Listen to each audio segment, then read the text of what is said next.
Hey, everybody. Welcome to our very impromptu Substack Live today. Dana Dubois is here with Michelle and me. Good to see Hello. everybody. You guys, this is not a happy conversation.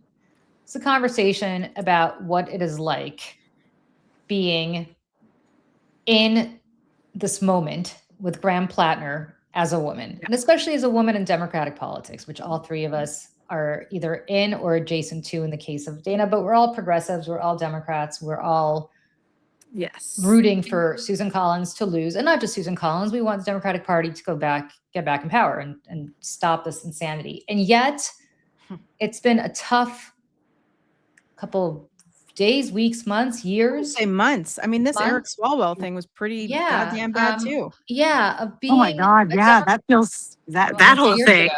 Yeah, right. You know, I think the part that drives me insane is that people who you otherwise think are allies are not allies when it comes to our own side of the aisle. Like, you guys, it's really easy to sit there and feel virtuous about Donald Trump, and very easy to feel virtuous about the Epstein files because you know it's going to probably take down Donald Trump, or else he wouldn't be fighting against them so much, against their release.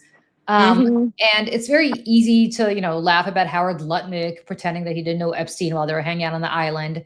And, then you can feel smug about the fact that you're bipartisan because Bill Clinton hasn't been in office for 25, 30 years. And so therefore it's okay to know. Our guys don't do this. Yes, yeah, our guys don't do this. Yeah, you guys, here's the thing.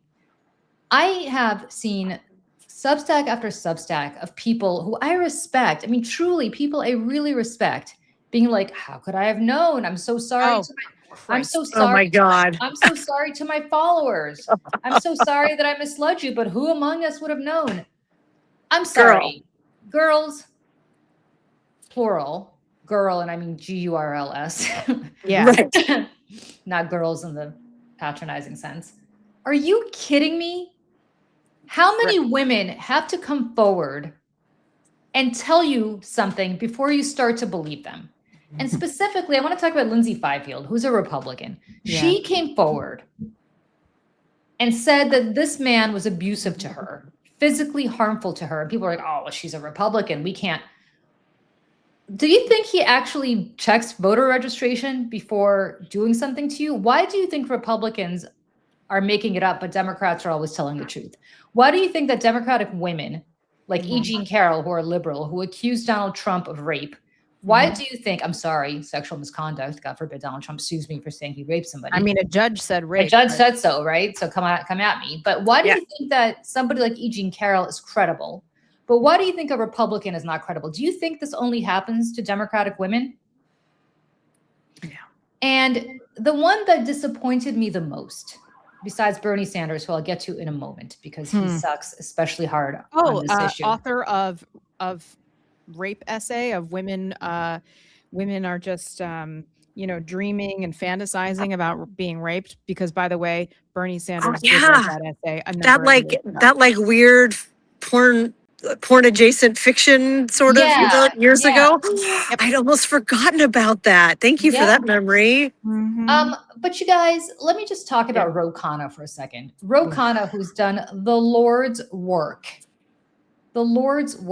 on the Epstein files. Yes. And has gotten a lot of attention as a, backbenching member of Congress as a result of this, right? He's been all over. I mean, everybody knows Ro Khanna's name, right? Which is not typical for people knowing the member of Congress name. But you have Ro Khanna basically coming out and saying that this Lindsay Fifield, this Republican who accused Platner of misbehavior last month, right? Ro Khanna said he believed her. Ro Khanna called her courageous. And he said that Graham Platner's campaign should stop attacking her. He described Platner's conduct back then in attacking her as, and I quote, misogynistic, shameful, and wrong. But then he kept endorsing him anyway until this happened. And then everybody got on the bandwagon and nobody wanted to be last except for Bernie Sanders. So basically everybody ran out first because they saw the writing on the wall. Also because they saw his numbers dropping. There's a poll that came out a few days prior saying that, Fox News poll, and Fox News, by the way, their polling has nothing to do with Fox News. The organization, their polling is actually very good. saying that he was, losing to Susan Collins by a few points. And there's a Democratic poll that Michelle pointed out to me yesterday. Progressive, very progressive. Yeah, very progressive. That showed that this would be a problem for him. So I guess, ladies, I would like your reaction, because as a woman and a Democratic woman, and as somebody who myself allegedly, because the law deems that I have to say so, my agreement deems I have to say so, was harassed by somebody and then accused, because it was Roger Ailes, the head of Fox News, and then accused by a lot of people of, oh, well, she's a Democrat, she just wants to bring down Fox News. Mm-hmm. Although there were many other women who were not Democrats who accused him of the same thing. They never had to deal with that.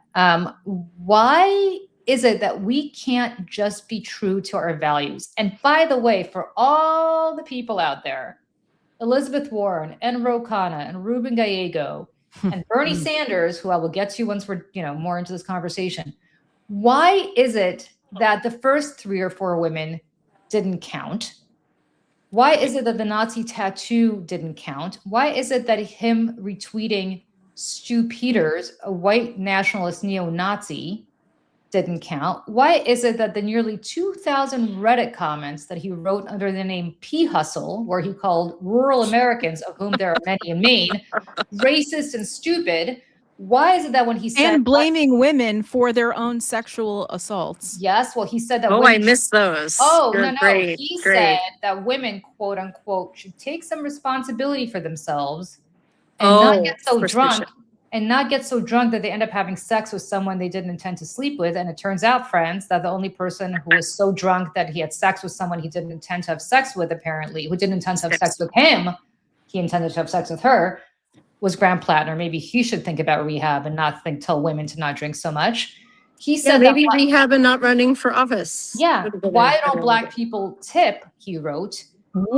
He repeatedly used the word, and I apologize for, yes, he repeatedly used the word, and I quote, I'm so sorry for using it.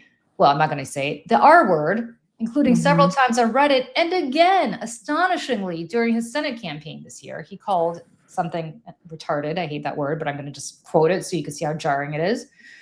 Why is it? And then, of course, everything's PTSD. Okay, great. You know what? We all have PTSD from one thing or another. It doesn't excuse harassing people or raping people or being racist or being misogynist or, we all have issues, buddy. Sorry. Some of us also nearly died. So it's not like you're the only one in the world that does that. Are we going to excuse everybody who went through the Iraq War or Afghanistan anytime they were harassed or as Ken Harbaugh said in your live the other night, Julie, that the vast majority of people with PTSD are not veterans. Yeah. They're from accidents or, you name women, it, abuse. Right. Women who've been sexually assaulted and not believed. And have been forced to carry that for the rest of their lives because God forbid, and this is what judges do all the time, by the way, say, well, we can't ruin this young man's life. He made a mistake and, he'll learn. Meanwhile, you little girl, you carry that for the rest of your life.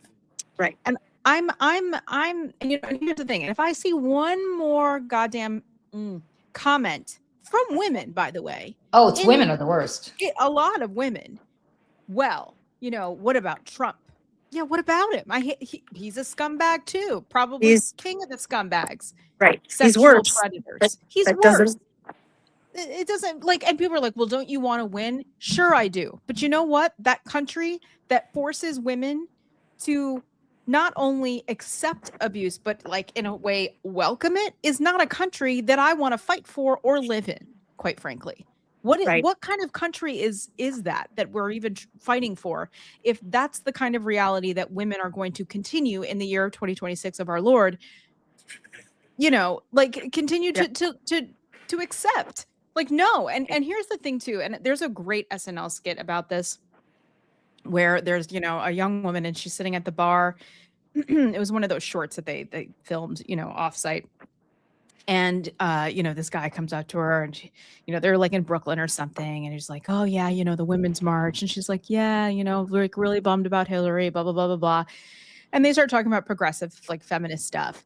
And he's like, hey, could I get your number? Could I buy you a drink or whatever? And she's like, I'm just here with my girls. I'm not really. And he's like, bitch, I saw that. I love And, this like, sketch. I've worse seen and this worse one. and worse. Yeah, it gets worse and Yeah. worse and worse every time a guy comes up and talks to her.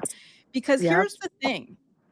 Like, sometimes the misogyny on the left is even worse because it's veiled with sort of like altruistic, oh, I'm a feminist. I'm a feminist. At least on the right, sometimes I'm like, they're like real honest about how much they hate us. Like, you know what I mean? Like, I know what I'm getting. It's the cynicism and the dishonesty on the left with a lot of these guys that it's just, you look around yourself. And I was saying this to my husband, I went for a walk and I called him and he was at work and I was like, I just feel like nobody's safe. There is no one that feels safe anymore. I don't want to say no one, but like the mass majority of men, I don't feel safe around. I mean, I've worked in very male dominated spaces. And I'm going to tell you right now that I was so used to certain kinds of language and I guess sexual harassment, things like that, that like I didn't even know in some cases that it was happening to me. Like that's how conditioned we are to this and the mistreatment and the gender discrimination and like, genuinely being treated in a way that a man never would be. Being replaced with men in your job who not only came for your job, but has a history of misogynistic, offensive language, but the thing that gets me even more upset than this, and this really is like at a 10, are the women who not only band together with those misogynistic men for their own power, their own gain, because a lot of women will look around the room, befriend the men, knowing how much they hate women, and they don't think there's enough seats at the table. So they weaponize that in order to take out other women. And then there's women like Mika Brzezinski.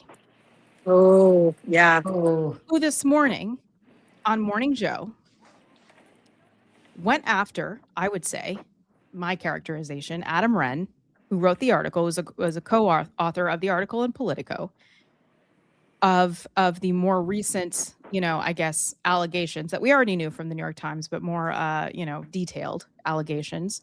And it seemed as though she was questioning the validity of them.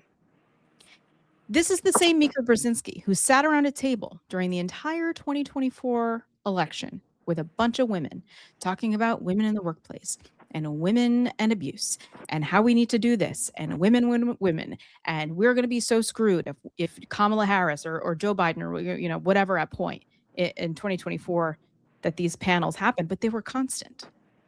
Yeah. These people are not credible.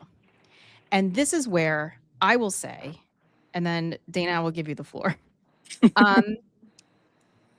This is where I'll say receipts are everything. Because I have put together this video of Mika Brzezinski and Joe Scarborough on their show for the last year and a half, over and over and over again, proving that they are unworthy of your eyeballs and your clicks and your views. I have added on to this video 3 times because they continue doing it. So this is not only an excusing what is blatantly right in front of our faces, but also making excuses for Donald Trump. So I'm going to go ahead and play this, and we'll see you on the other side. Grant Platner saying this was consensual. There's not a police report. There's not a legal case. What concrete evidence? You have conversations with therapists, conversation with friends. There evidence between her and him, evidence of a crime because he's being accused of rape. What ties this together and gives you the evidence to bring this story to the point of publishable?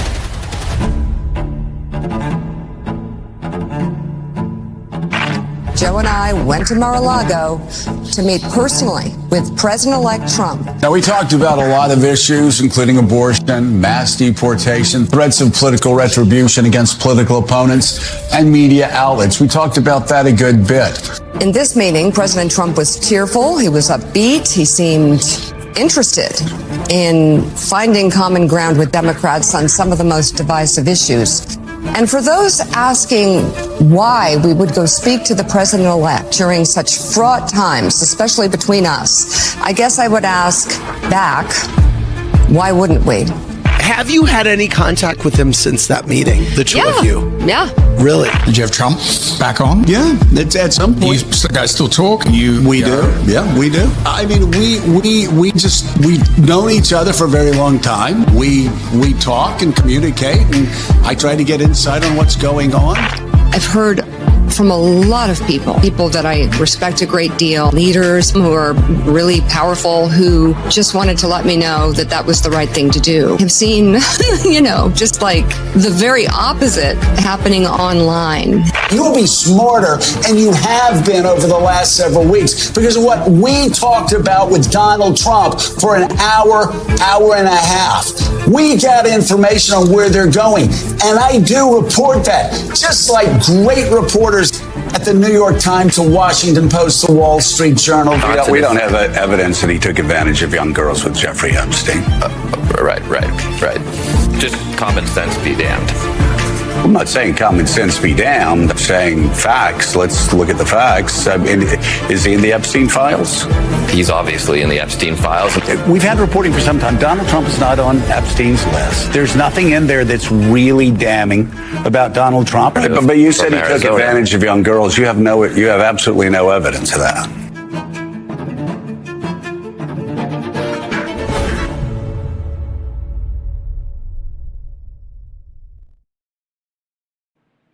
Dana? Oh my God. Yeah, horrible. I don't watch much TV, especially TV news. I don't have much faith in legacy media, but that compilation, Michelle, what words can I add to further underline the point you've already made with your art? And yes, women who are doing this to other women are beyond culpable. Mm-hmm. This is the worst sort of pick-me girl ideology out there. There is no winning path to this, ladies. There is not. And I wish I had something even more profound to add, but your video has left me a bit at a loss for words of talk about obeying in advance and continuing to obey. That's what we've got right there. Mm-hmm. It's really sad. And the Platner story, I have so many thoughts on this. Starting with something you said yesterday that I put in a note, Michelle, which was you can tell everything about a man's character by how he treats women. Mm-hmm. And it's an awful place to be in as a woman. Well, not that I have a vote in Maine, but rooting for the state of Maine and being like, well, we've got the woman who put the rapist in the Supreme Court that took away our abortion access nationally. Mm-hmm. Or we've got the dude who's been credibly accused of sexual assault going up against her. It is an impossibly bad choice. And look, up until these last few days, I was hoping that the folks of Maine would have a better candidate. That he won by such dramatic numbers was there must be something there I don't see. And now all of those apologist instincts are gone. And I'm we have a week, you guys. Do better.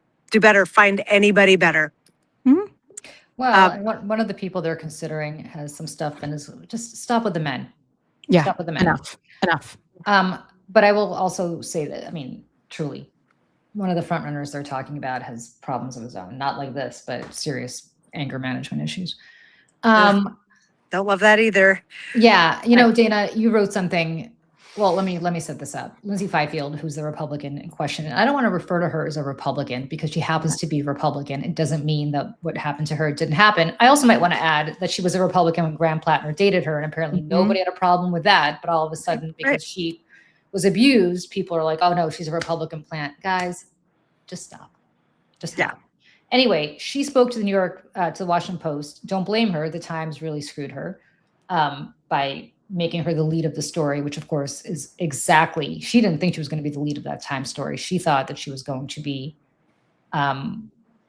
One in kind a of, you know, field. yeah, Yeah. midfield. They did her And dirty. she gave them names of lots of friends to talk to who could corroborate everything she said. They spoke to two who were the two that she said could not corroborate in real time what happened. They weren't fresh complaint witnesses. And then called her allegations like basically, I don't know, made it sound like maybe she was, it was nonsense. Like she Anyway. had motivation to lie about it, essentially. Yeah, she spoke to the Washington Post and she said something that I think is really pretty awful. She said that Graham Platner took off his condom while they were having sex. And Multiple Which, by times. the way, multiple is times sexual assault. and ejaculated inside her. That is sexual She assault. said that she was like, I wasn't on birth control. Birth control is the least of the friends. Yeah. It is, first of all, it's about consent. Let's just start with that. It starts with consent. Yep. Yeah. And then everything else flows from there. Mhm. Dana, you wrote a piece that I texted you this morning. I wish I had the courage to write for reasons of my parents, my father being around. I cannot write about these kinds of things, but you wrote a piece that I'm going to drop here in the chat for folks because I think it's important for people to read it. Thank you. I don't have my laptop here where I'm Yeah, no, out for this conversation. yeah. So thank you for having that handy. Yeah, and I'd like people to read it, but I also like you to talk about it, please. Sure. Yeah, I wasn't planning to write about this, and then I saw the Washington Post headline, and I saw that quote. I don't have the exact words in front of me, but it was like, yeah, he repeatedly over the 2 years of when they were dating would take the condom off, and she said, and he was really sneaky about it. And it, brought up a memory for me of something that had happened years ago, before there was a vocabulary word for that act. There is now a vocabulary word. It is called stealthing. And an informal poll I took with my readers last night, about half the people I asked knew what that was. So it's not a term many people know, and it is exactly describing this act. It is when typically a man removes a condom mid-act, doesn't tell his partner, goes about his business, finishes inside of her, and then it's over. And the essay that I wrote, because I am me and I tend to lead with memoir to illustrate cultural and political stories, is I detail when this happened to me years ago, a newer partner. And, we finish and the condom's on the other side of the bed. That's the name of the story. And at the time, my brain, of course, went like, wait, how could that have happened? But here's the part that's really interesting where we start questioning ourselves, personally and politically. My mind went to, this is a guy I really like.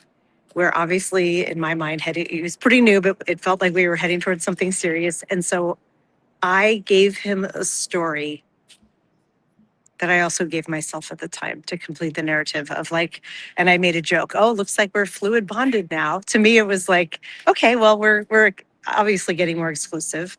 I wasn't worried about pregnancy. He'd had a vasectomy, but I was like, oh, I'm not going to think about what that could. I just was like, it was clearly an accident. Don't think about anything else, right? And we did not end up in a relationship. He pretty shortly thereafter, he ended things seemingly in like a pretty calm, not cruel, ghosting sort of way, just like, I'm not that into this. And we went our own separate ways. And it was only then that I had this reckoning of what had actually happened to me and that it was a violation. But I, at the time, didn't have a vocabulary word for it yet. I was just like, I got to go get a bunch of STD tests done. And there was still this doubt of like accident, not accident, that we go through. Do I have proof? Like I take this to a court of law and say it was sexual assault? Right. No, I don't have that. Accidents do happen. But recapping this in my mind now, I'm like, okay, what this clearly points to is that this was not an accident, just based on proximity of where it was and how it rolled out. And so when I read that, but what was more interesting to me about it was this idea that we don't want to tell the full story because we don't want to tell it to ourselves and because we know we're not going to be necessarily believed. Yep. And it's just another trauma. We were talking about PTSD. It's another trauma that women absorb in the storied course of our sexual histories. That's like, oh yeah, that happened to me once too. There are only a few states that consider stealthing a crime. Washington, where I live, is now one of them. Oh, good. Um, Washington's some good books. Laws oh, on the books Washington for a has lot of some stuff. great laws on the books. We do. I think there are only 3 or 4 that do consider this even a crime. So it is very hard to prove. And also, when I've informally asked women I know, it is a resounding me too. This happens to a lot of us. And I want to assume positive intent that sometimes, I have also had this happen in the past where it was clearly an accident. It does happen. And also, there are places online where men can learn how to do this. They coach each other how to do it. Yep. So that this is coming in on the heels of these other allegations, and that she is so explicit that this went on for years and that he was, quote, sneaky about it. But the word stealthing is never used in the story. It is not described as an assault. Well, no, actually, in fairness, it is. It is? Oh, okay. Yeah, it says, and I'm going to read here because it's relevant. thank you. Washington Post. Yeah, removing a condom during sex without consent is known as stealthing. It's Thank you. classified as a form of sexual assault in several countries, including Britain, Canada, and parts of Australia. In the United States, Maine, California, and Washington have laws that address the non-consensual removal of condoms during sex. The alleged incidents involving Platner took place in DC, Fifield said. Now, here's the problem. Platner responded to her today or yesterday, I guess. And It should be stunning. Platner's campaign called the claims, quote, categorically false and politically motivated. And the statement noted that Fifield supported now Supreme Court Justice Brett M. Kavanaugh when he was accused of sexual assault before his confirmation. Okay, I have a few things to unpack here. One is the next thing they're going to do is say, well, she kept coming back for more. Yep, Obviously, this happened over the course of years. She kept coming back for more. Friends, That's what let my me just say essay this is as a about. woman, and a Yes. pretty strong woman. I have dated a lot of guys who I really hoped would just get better. And if I just gave them a little bit more time, I hoped that I could change them.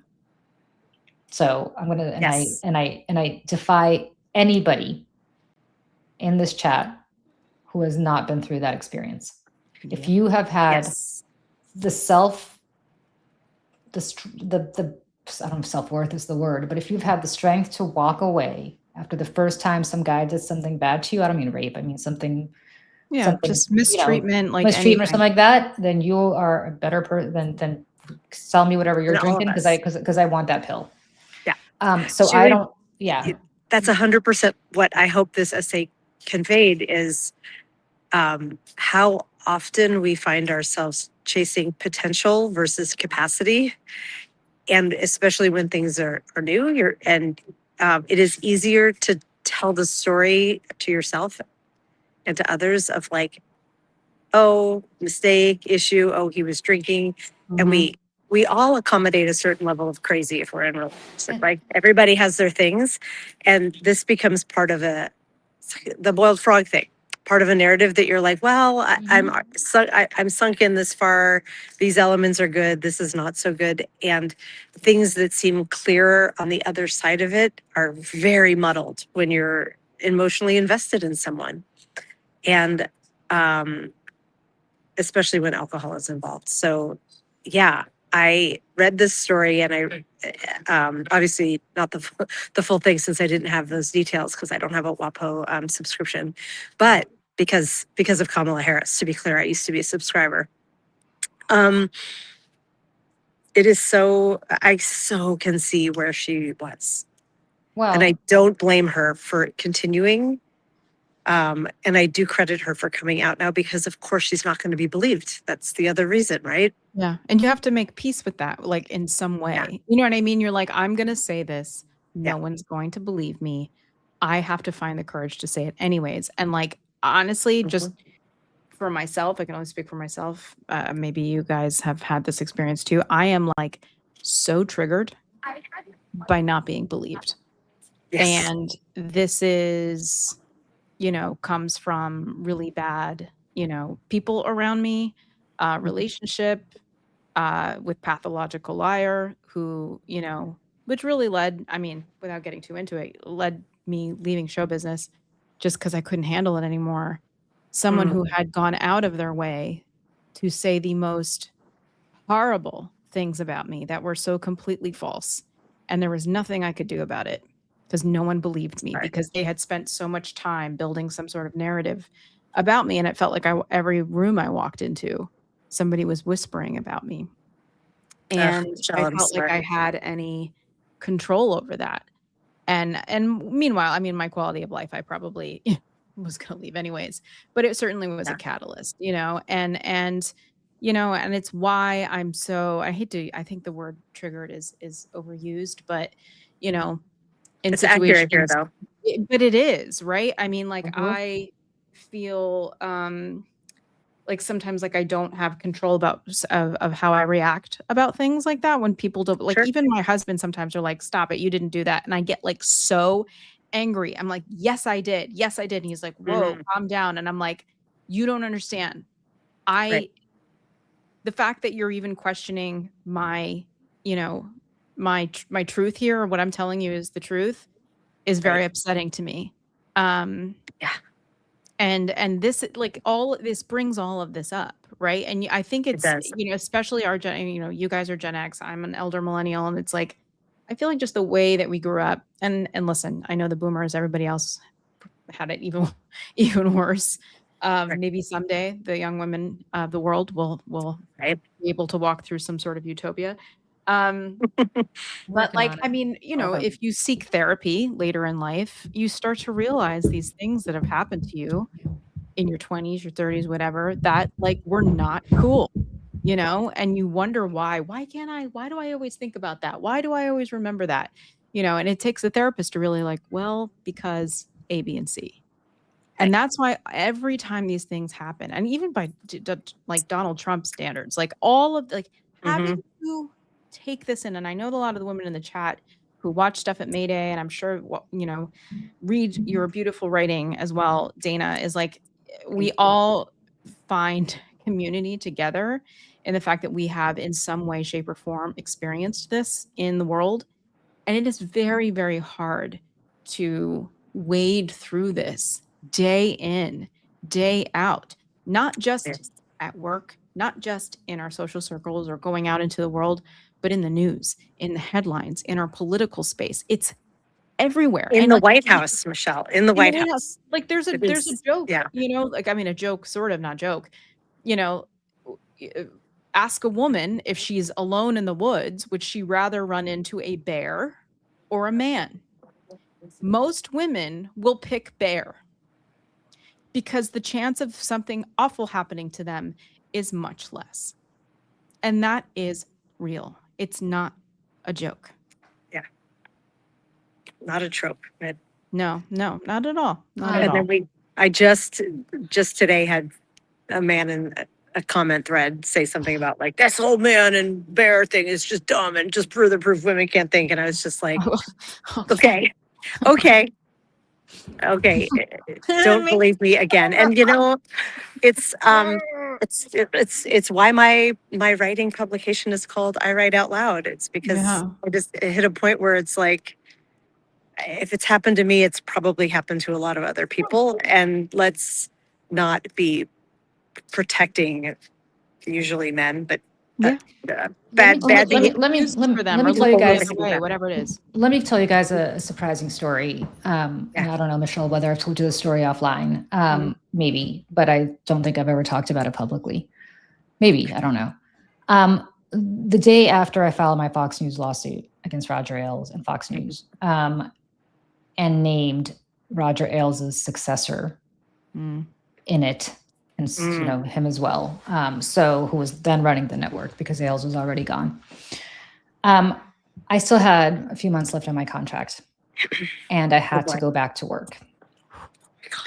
And I had to walk into that building after having detonated this nuclear weapon on the building. Holy shit. And I didn't know what I was going to do. but they purposely, I don't want to ascribe motivations to them, but they purposely had me on air because they wanted to show that they didn't want to be sued for retaliation. Right. Surprisingly, they would cancel me the very last minute after booking me all the time. So they knew I had to pay for a babysitter. I was a single mom at the time. So that was a whole different story. But that day I had to walk into the building. And I walked into that building and I was kind of like, is my pass key going to work? Like, to get in? Right. But it did. And I'm riding up the escalator because I came in through the subway entrance. I'm riding up the escalator and I feel like everybody riding the down escalator is just looking at me. Oh my God. And I'm like, and I just, my whole point was, I was like, I'm just going to hold my head up high. Like, what else is there to do? I'm going to hold I did nothing wrong. Yeah. I did nothing wrong. But it was, as you can imagine, a very tough moment. And you feel very alone and very isolated. And people who are your friends all of a sudden treat you like you've got some communicable disease where suddenly nobody wants to talk to you and nobody wants to be around you. Oh, yeah. And I was on with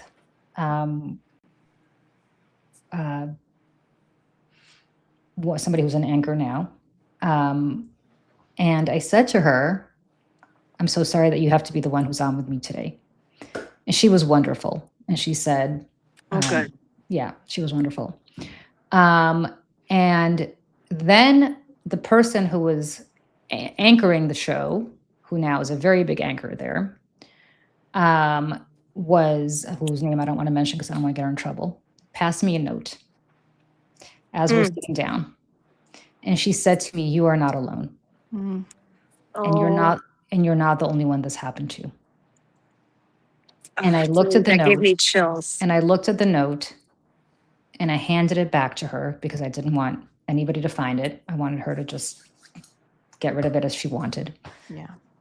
And this is somebody that you probably, if you ever would watch Fox, see on the air and you're like, I don't like this woman. I don't like her views. But she could not have been kinder. Both of them could not have been kinder. And I say that to say that women need to support other women. The only person who went negative on me publicly, by the way, was Geraldo Rivera. Oh my God. Ew. That guy.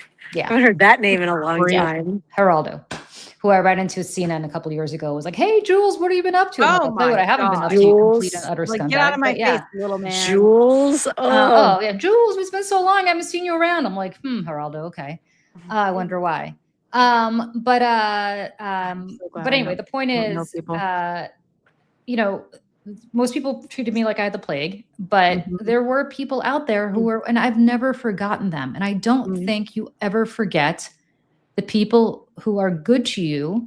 Yeah. And I don't think you ever forget the people who are bad to you, right? Like Geraldo was a total fucking scumbag for no reason, whereas his own daughter worked at Fox at the time. One of them, he's got like 27 of them from like 15 different wives. And one of them said to somebody I know, like, I don't know, my dad's going so dark on Julie. Like, I should believe her. Like, and by the way, this is after Roger Ailes was pushed out of Fox News already. Yeah. After Gretchen Carlson had come out, like. But it was like, how dare you? But how dare you do this? And how dare you do this as a Democrat? You're clearly trying to bring this network down. And I'm telling you this very long story by way of saying that Lindsay Fifield might have been a Republican. She might have supported Brett Kavanaugh. Because at different points in our lives, you do shit that are not in the interest of women until something bad happens to you. Or even if something bad happens to you, you don't quite process it until a few years later. That's what I was just going to say, judging by the dates that she's describing of like that reckoning. I didn't recognize what happened to me as a form of assault, of sexual assault, as stealthing for a few years. And it wasn't until I looked back on it and was like, oh yeah. Now that it was after I read about the term that I was like, well, that's happened to me. And before there's language, there's this tendency to be like, oh, that's just part of dating. It's just part of the shitty things that men do, blah, blah, blah. It's like sexual harassment and not knowing it's happening to you. No, and that's why words matter. It's why having conversations like this, it matters. Because these experiences are not normal. They do leave trauma in their wake. I mean, not like I'm carrying around immense trauma from that particular incident, but it's certainly like one of many things that has happened that has eroded trust or faith in dating and humanity, right? Like Yeah. these things along the way, the body keeps score of all of them. And to then have to listen on the political scale and on social media to people saying, well, he's still our best shot. You've Oh, got to God. not speak up about this. Women, you need to carry those wounds inside or just ignore them because they're really not important. And if you want to have political change, like unacceptable. That we are not expedient like that. That's not acceptable. No. And I again, when you're in it, you're not thinking clearly. You're probably not making the right choices, right? And Oxytocin, man, it's a bitch. right. And panic and just like disassociate, Yes. like all kinds of stuff, right? And so, someday I will share the whole story of what happened, and how it happened and who was responsible for the mistreatment. But I will say that when I co-founded the Seneca Project with Tara Setmayer, that foundation that came together really out of a collective trauma of what we had been through.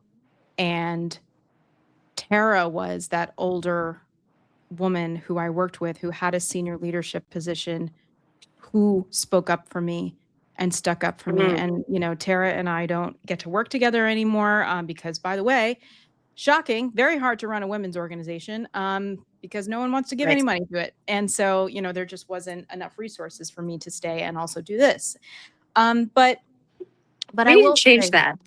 We need to change that. yeah, I mean, there's like an It's implicit time. bias that people automatically trust men and things that are run by men, and they immediately just were like, oh, well, they must know what they're more doing. than that. It's more than that. Our labor is supposed to be free. Girl, yeah, yes. All these things. This must mean so much to you. And here's the thing is like when I was really going through it, we were told by the perpetrators themselves. This will hurt the election. This will hurt the candidate. This will seem like you are on Trump's side. This will hurt you.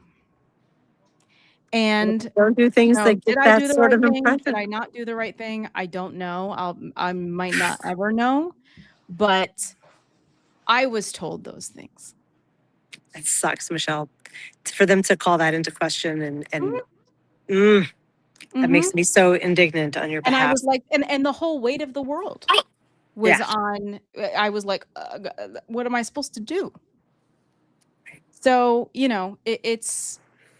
that is the stupidest reason to do anything. And every time I hear it, I want to throw something at the wall. Yeah, it's so infuriating. Agreed. I want to go beat people up on your behalf. Well, and I am a lover, not a fighter. But this was just just a bad Tuesday stuff. Yeah, and I will never forget there was an article, and I've mentioned this before. And this was early again. Like this is where I'm like, I spent years in a cult, really, not thinking that things were going wrong or that things like that anybody could have been lying to me or anything. Like, of course, these are the people they love bomb you with, you're my family and you're my best friend and all this stuff, right? And so you look the other way. But I will never forget, very early on in my time, there was an article in USA Today that was written about the toxic environment. And it said, the young men were, the young men were geniuses or wizards or something, and the young women were girls. And that is how we were talked about. That's how we were talked to, and that's how we were treated. Forget about it with that narrative. I can't. And I hate to do this. I'm going to need to go because okay. I got to run back to my work day. But I so appreciate you all calling Dana, me. great to see you. Thank you. I did not know that we were going to be talking about that this week. That's how this Me news neither. cycle works. But last night I came home and that story I was like, sorry, kids, I need to ignore you. Mommy's got to write about, stealthing.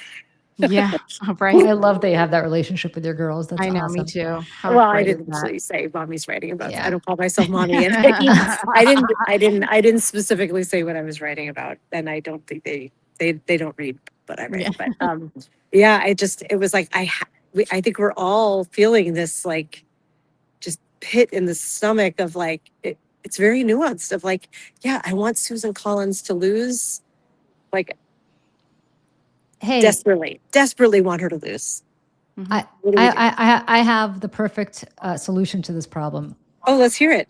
I used to work in Maine. I know many people in the state of Maine. It doesn't have to be a shit sandwich between Graham Platner and Susan Collins. No, go find somebody else. There are other people out there who could get this nomination. It doesn't have to be the guy who was credibly accused of a lot of bad shit prior to the primary that everybody turned their attention And away all from. the women paying attention were like, dude, this is not good. Jessica Valenti had a great note yesterday that I referenced in my article about like, why is nobody, I know she's the best. Nobody should be surprised. No women are surprised by this. No. Nobody. No, wait, he raped another woman. This is my shocked face. No, but you know what? I'm Yeah. sorry, before I know you have to go, but you have Elizabeth Warren, who everybody's like, well, she's one of the most prominent female progressives in the Senate. If she's sticking by him, it's okay. You have Bernie Sanders, who, apparently is like the fucking Pope speaking ex cathedra. Like how none of these people are anti-Semitic because Bernie Sanders. Yeah, they're not anti-Semitic because Bernie Sanders is Jewish, so that's okay. Creates a permission structure. Yeah, I'm looking at you, Brad Lander, also. And the reality of the matter is that Bernie Sanders and Elizabeth Warren, I'm going to be blunt with you guys, don't give a rat's ass about any individual person. They care about power and they care about the cause. And if somebody has to be sacrificed for the cause, whether it's women or members of the LGBTQ community or Black people or Jews or anybody else who Graham Platner denigrated, then it doesn't matter. Take it from me. I worked on the Hill. Troy Jackson, problematic. Somebody's asking. Problematic background. Would not go with him. If they go with him, they get what they deserved. Because I guarantee you, I know what Susan Collins is going to say about him throwing bottles at people, apparently. Oh, of course. And I just want to say really quick, Dana, before you go, because Jake Sherman reported that last night that the Maine Democratic Party says that Platner's team has repeatedly reached out to them to try to dictate the process by which his replacement is chosen. And Jonah Goldberg, who is like conservative, doesn't like Trump, but whatever. He tweeted in response to this, I love the idea that Team Platner thinks that they can simply dictate his replacement, despite the Maine Democratic Party telling them no. It's almost like they struggle grasping how consent works. Well, and it's beyond that. So it's also like, are you blackmailing people by saying you're not going to get out? It's a hostage situation. How about you get out?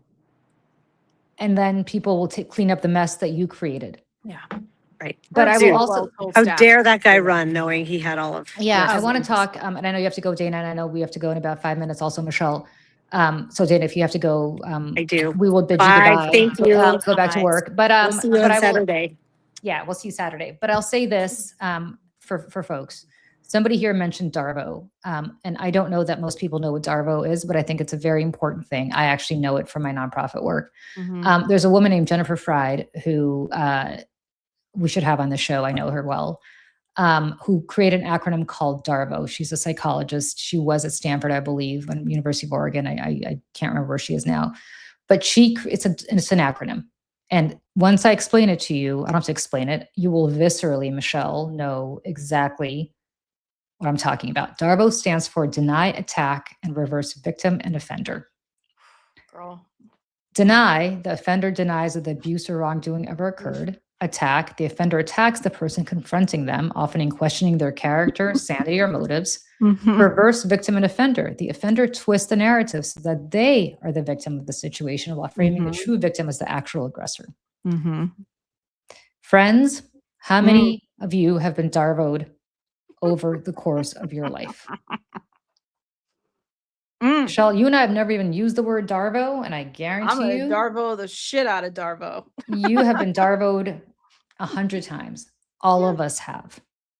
All of us have. And what they're doing is they're darvoing, and I want to make this acronym actually go viral because it is so important. And I love Jennifer Fried. We're gonna have her on the show.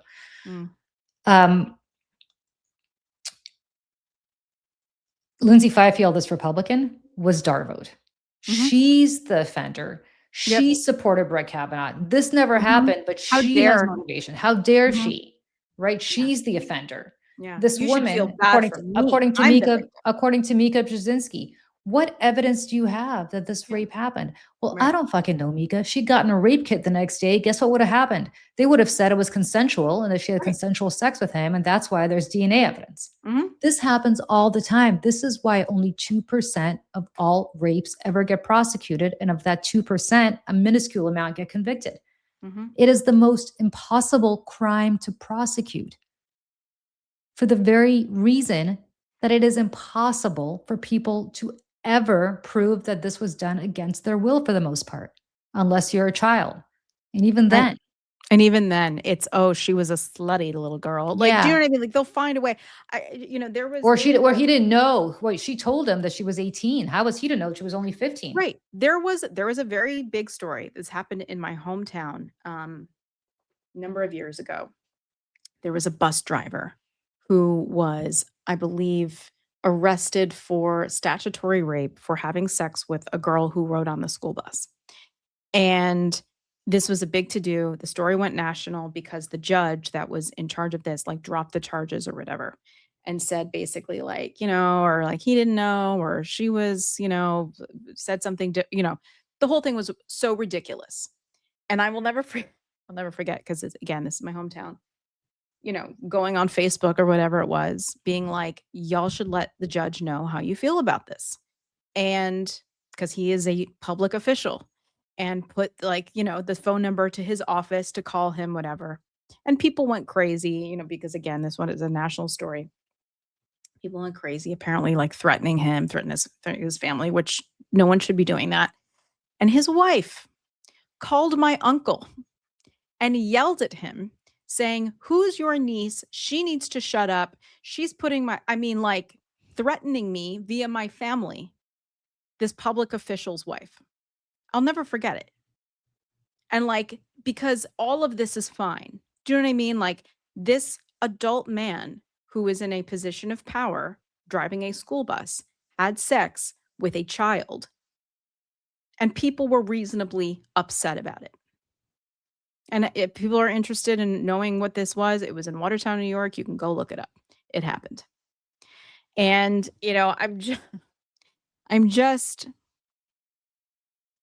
I know I texted this to you yesterday, Julie, and I don't want to get too in the negative weeds here, but it's just like, it's very difficult to not feel completely disillusioned with how things are, and it's like, and I feel like such a silly person saying I'm like a white woman in America, like, you know what I mean?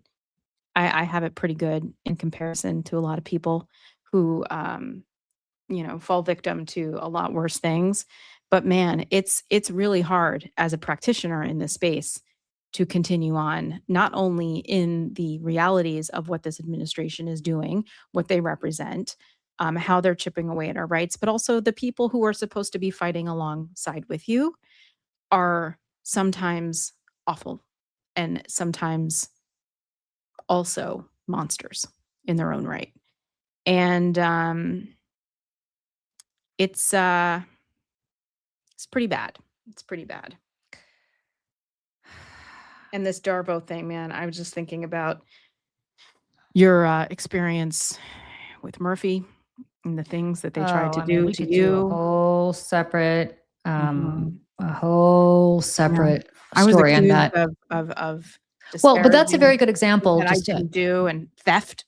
Well, that's a very good example. That was the definition of Darvo in my life. Fox was not. And I will tell you something else. That was a Democrat who pretended that he was a progressive Democrat. And his campaign manager, Brendan Gill, who was inherently responsible for all of this bad stuff, ran. He's a Democratic elected official in Essex County, New Jersey, and ran for Congress as a progressive Democrat. He lost. Murphy's now out of office, so I guess I get the last laugh. But the bottom line is, Democrats do bad stuff, guys. It's not just Republicans. my friend Gretchen Carlson has a great line, which I'm going to steal here, but I'm going to attribute it to her. Nobody ever asks you if you're a Democrat or Republican before they harass you. Mm. They just don't. They don't care because it's about power. It is about power. Mm-hmm. And they don't care who they have power over. These are small men who want power over somebody because they are insecure about their lives. Oh, Graham yeah. Platner wanted power over Lindsay Fifield. The fact that she was a Republican probably made it all the hotter for him. He wanted Oh, power yeah. over this woman Forbidden. who apparently wasn't as into him as he wanted her to be. So he came over to her house, Broke drunk into off her. his ass, and allegedly raped her. Mhm. And so, for whatever is in his heart, this is how it manifested itself. I know plenty of good men. I'm married to one. So are you, Michelle. I know plenty of good men. I'm hopefully raising one. Mm. And I've worked for many. I want to just say I worked for many who treat women with respect because they have nothing to prove, because they're just good people. My first boss, Congressman Pallone, I cannot stop talking about him because I was spoiled. I didn't think that people like this existed because my first professional experience outside Maine, working for a member of Congress, was based in New Jersey, was this wonderful, wonderful member of Congress who's still there. Mm-hmm. Eric Swalwell had to drug people allegedly. It's about power. He could have had sex with people consensually. He didn't have to. Right. He's a member of think Congress. About that Trust even me. with Cosby. I'm like, you're one of the most famous comedians in the whole It world. is not that. It is not that hard. No, exactly. Especially if you're famous or you're a member of Congress or you're powerful, right?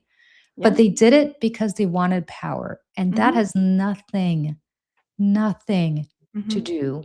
And I just spoke to one of the Swalwell survivors the other day, and I have to say, she still hasn't come forward by name because she doesn't want to hear it from people. Yeah. She's not ashamed about what happened to her. She's worried about how this is going to ruin her life in Democratic circles. And also her family. I mean, that's another thing that people think about is like, I can handle it, but like, oh my God, my husband or my kids or my mom and dad, or like, you know what I mean? Like, I always think about Anita Hill sitting there in that, you know, in the room with her family there, having to talk about these things and how difficult that must have been for her. And still, she gave the most eloquent testimony about what happened to her. And it didn't matter because what happened? Clarence Thomas came out the next day and discredited her. Because here's the thing with a lot of these guys too. If you push back, if you speak up, if you defend yourself, at all, the response is always, at least in my experience, kill, kill, kill, kill, kill, kill. It's reactionary, it's knee-jerk, but it's what they do. They take you out. And whatever it is that he needed to say that day, he did. And Anita Hill went on to live the rest of her life as Anita Hill. And it wasn't until very recently that she really has gotten that, respect, I think, from the general public that she has deserved for all of these years. Well, for what she and did. by the way, Christine Blasey Ford, same thing. Christine Blasey Ford had to go into hiding. Her family had to go into hiding. I mean, what does that tell you, right? Mhm. What does that tell you? And what drives me insane, that I know you have to go, Michelle, is the same people who rented buses to go down in Washington to protest Brett Kavanaugh are the same people that excuse Phil Murphy's enabling of horrible men in his campaign because he was a Democrat and he was the governor and they had contracts and they had business before the governor. And so therefore they had to kill the women. They had to darvo the women while at the same time calling themselves feminists. Mm-hmm. Yeah. Because they had rented buses to protest Brett Kavanaugh. The mark of a consistent feminist is somebody who believes women irrespective of who they are and irrespective of who they voted for and listen, there are women who worked for Donald Trump who've since come forward talking about their horrible behavior. Yeah. What, are you going to hold it against them? Right. No. That's the thing. I mean, I just, to victim blame really in any situation when it comes to that, you know what I mean? Like whether it's different when people suffer politically, from their choices, right? But that no one is asking or expecting to be, harassed or assaulted. To Gretchen Carlson's point, nobody asks you. if you're a Republican or Democrat before they harass you. And, you know, it is a common denominator. Like it doesn't matter. We're human beings. Republican women are human beings too. And dehumanizing them is the first step to a really, really dark place. And I continue to be horrified. And by the way, you know, some of the, because I was trying to find the video of Mika Brzezinski from this morning, and I typed in Twitter, search Mika. And some of the more supportive Graham Platner messages were coming from, do you remember Richard Spencer? Yes, my friend Karen sued him and bankrupted him for the Charlottesville March. He was one of the instigators of the neo-Nazi march in Charlottesville, Virginia. The Jews will not replace this march. I'm not surprised he's supporting Graham Platner. Yep. He apparently trying to brand himself as some sort of moderate, which is like, yeah, he's got a Ukrainian flag next to him, which is hilarious. In his Twitter bio, like I had to go like triple check. I was like, I'm sorry, is that Richard Spencer? Because surely this is fake. And it wasn't. He has like a Substack. He's got a podcast, all kinds of stuff. And he was, you know, he said Adam Rand is an unserious person, like going after Graham Platner is such terrible. I mean, these are the kind of people you want in your corner. And this is, again, reason 9,472 why I am very nervous about 2028 and people from the far left and the far right coming together on the other side to elect someone like Tucker Carlson. And Mika Brzezinski, friends who don't know, hosts a feminist summit in Abu Dhabi, where she brings together powerful women to talk about the path forward. Abu Dhabi, friends, like the fact that she's doing this in the UAE should tell you all about how much she values feminism. The people, I'm like, can women even drive there? Yeah, like, I mean, they probably can. But no, but this is the whitewashing of nations that treat. This is why I would never set foot in Saudi Arabia for anything. Hell no. This is you know why I look at people like Cristiano Ronaldo who went to play in Saudi Arabia, and I disdain them. Yeah, you're sports washing. You're whitewashing. You're whitewashing, and you're holding a you know. And every year they didn't do it this year because oh no, it's actually dangerous there now. Yeah, I wonder why. But every year Abu Dhabi. All right. Yeah, exactly. Mika Brzezinski, know your value. Well, I think the Platner massage therapist, whom Mika Brzezinski probably looks down on because she's a massage therapist, knew her value when she came forward and reported that Graham Platner raped her. That's knowing your value, knowing what is going to befall you, and then to be slut shamed effectively on national television by a much, much, much more powerful woman. Unbelievable. So, all right. On that note, Michelle, I know you got to go, and so do I. And it was great to see everybody. And I promise we're going to come back and do a happy one of these days. I know today, this morning, I did one that was really depressing, and now we did one today, right now, that's really depressing. But it's important. And to the men on this chat or watching this afterwards, we know there are wonderful men among us. Yeah. Please raise your boys to become good men. That's all I'm going to say. Yeah. Okay. On that note, I just sneezed into the microphone. Thank you. Thank you. I just sneezed into the mic. All right, everybody. See ya. Bye, everyone.